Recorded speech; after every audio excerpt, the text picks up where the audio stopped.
আমি সত্যিই খুব বোকা ছিলাম। একদিন মনে মনে ভাবতাম আমি না থাকলে হয়তো তোমার পৃথিবীটা থমকে যাবে, তোমার প্রতিটা নিঃশ্বাসে আমার নামটা মিশে থাকবে, আর হাজারো মানুষের ভিড়েও তুমি বারবার আমাকে খুঁজবে। ভেবেছিলাম রাতে ঘুমানোর আগে অন্তত একবার আমার কথা মনে করে তোমার চোখ দুটো ভিজে উঠবে, মনে হবে ইস, মানুষটা যদি আজ আমার পাশে থাকতো তবে জীবনটা কত না সুন্দর হতো। কিন্তু আজ যখন পিছন ফিরে তাকাই তখন নিজের ওপর বড্ড মায়া হয়। আজ স্পষ্ট বুঝতে পারছি আমি না থাকলেও তোমার বিন্দু পরিমাণ কষ্ট হয় না। আমার না থাকাটা তোমার জীবনের কোনো শূন্যতা তৈরি করতে পারেনি।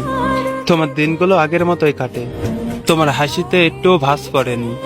আমার অভাব তোমার জীবনের কোনো দাগ কাটতে পারেনি। তুমি দিব্যি ভালো আছো।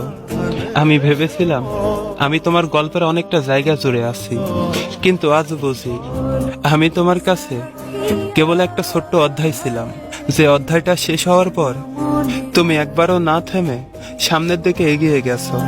আমি যে এত সহজে ভুলে যাওয়ার মতো কেউ ছিলাম সেটা কখনো স্বপ্নেও ভাবিনি।